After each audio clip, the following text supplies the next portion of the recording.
All right, ready to start chapter 12, Econ 421. We're going to look at gender, race, and ethnicity in the labor market. There's several chapters in the book I really like. Compensating differentials is one of them, but this is my favorite chapter. Why? Not that the issues are so pleasant, but they're interesting. And discrimination, of course, is using a characteristic that's not related to someone's productivity, abilities, training, experience, and making a judgment based on that. Okay. And what we want to really focus on here is to go past the headlines, because the headlines are very, very misleading. And you'll see why. And what we're trying to do here, as we do in economics all the time, is to do analyses, and this is where econometrics comes in, to look at statistical relationships and correct for various kinds of factors to see how certain independent variables affect a dependent variable. So, for example, if we're looking at someone's gender, age, race, ethnic background, and determine if that influences their earnings vis-a-vis other people, you want to correct for other factors that might also explain differences. Age, experience, where they live, education, and occupation, and so on. So that's what we're going to be doing. Okay. The 2008 presidential campaign, which is probably somewhat memorable to you, but probably not big in your memory bank, because you were probably pretty young at the time, was a perfect opportunity to look at potential impacts of discrimination. So, for example, if you didn't like Barack Obama, who was elected president, was it because of his age? I think he was 47 when he was elected. His experience, his views, or his race. If you didn't like Hillary Clinton, was it because of her gender, right? And obviously that was an issue that came up again 8 years later in 2016. If you disliked the Republican nominee, John McCain, was it because of his age? Because he would have been the oldest president ever elected at the time. Okay. There's all sorts of statistics on the differences in earnings based upon gender and race and ethnic background. And page 443 of your book has a little bit of that. I'm going to be sharing some more with you as well. And usually the target group that we look at would be non-Hispanic white males. Okay, so white males would be scaled at like 100% of earnings. The data here is full-time workers 25 and older, and the mean, not the median, but the mean earnings by different groups. And if you looked at the table on page 443, you would see that every group earns a fraction 20, 30, 40, 50% below what white males earned, with the exception of Asian males, who earned 103%. So does that mean there's no discrimination involving them? Wait till we get to a question at the end of the chapter. Right? So the question, of course, we will really be interested in addressing is the why. Okay. But I want to talk a little bit more about that. I want to share with you something that comes from the National Partnership for Women and Families. And this is a fact sheet that was published in September of 2019, so it's not very old. And if you have any recollection of the presidential campaign and the Democratic primaries, the issues of the pay of women versus men, people of color versus whites, etc., was at the forefront of a lot of the discussion at the time. Right? And this fact sheet is entitled Quantifying America's Gender Wage Gap by Race/Ethnicity, and it can be found at nationalpartnership.org. And this is the way they present everything. These are women's groups because they're looking at gender gap, and it's all scaled again to men. Latinas are typically paid 54 cents for every dollar paid to whites. And then they give you the figures. Native American women, 58 cents of what white non-Hispanic men earn. Okay. And this is full-time employment, but it's the median, which is going to be lower than the mean that's in the book. Because remember, the mean weights in very high earners. The median is looking right at the 50th percentile.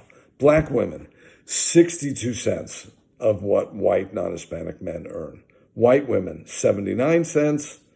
Asian American women do the best, but still 90 cents. Okay. So the data's there. Okay. So let's throw out a few things right now, and then we're going to keep coming back to this over the course of the chapter. Age and education. Particular in older categories, if we look at men versus women, maybe 45 to 54, 55 to 64, the impact of education is going to be greater. But, and look, men have higher levels of experience than women. We talked about this when we dealt with labor supply issues. We talked about this when we dealt with education issues in Chapter 9. Women take more time out of the labor force, obviously, for childbearing and rearing than men do. And historically, occupational discrimination, which isn't the way it used to be at all.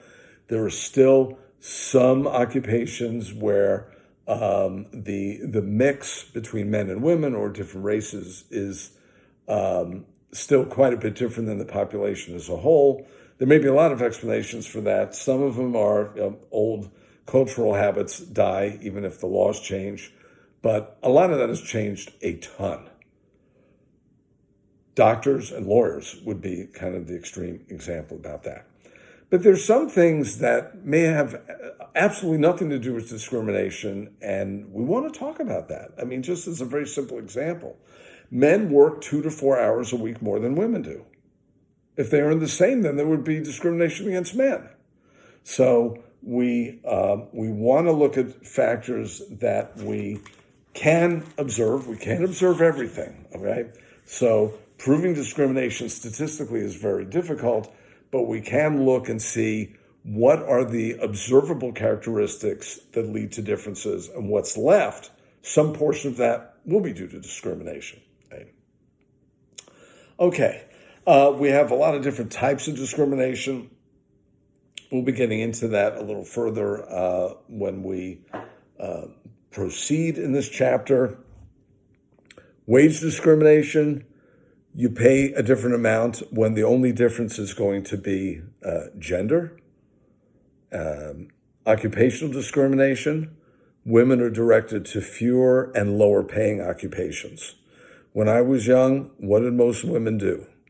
They were nurses, they were teachers, they were secretaries. And if you were not in one of those three categories, that was the exception that kind of proved the rule. Okay. But if there's a difference, let's say, in occupational prevalence of men versus women, for example, is it because of discriminatory barriers, or is the choice voluntarily?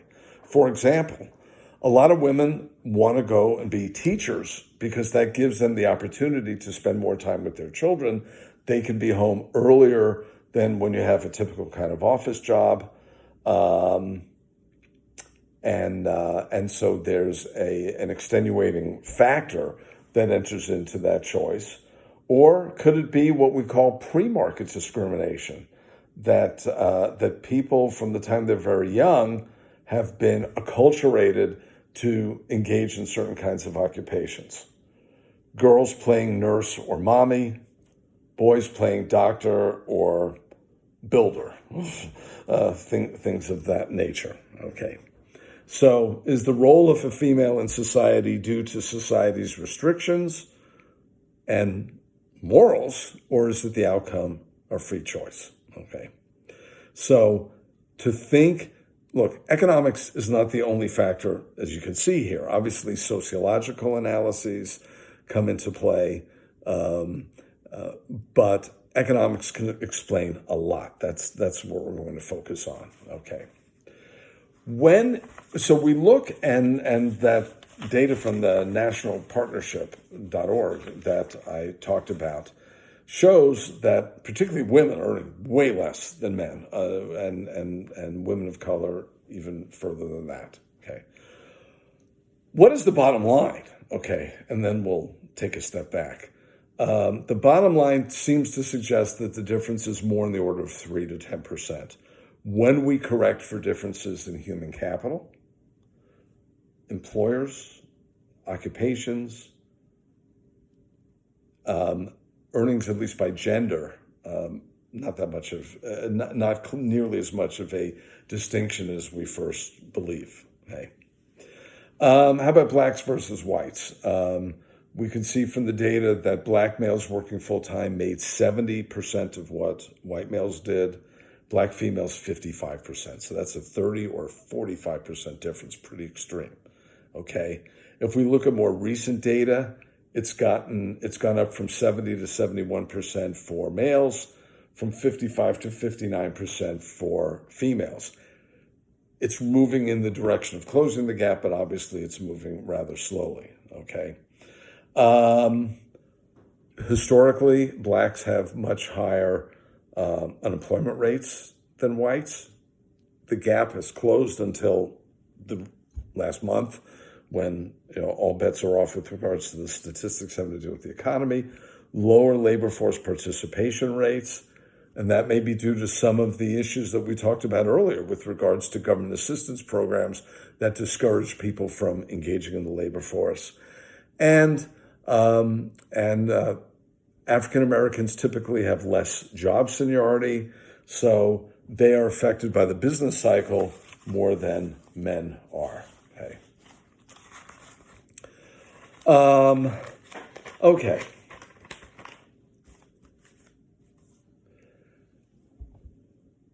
And historically, at least more recently, probably blacks experience a little bit less occupational segregation than for women. Okay.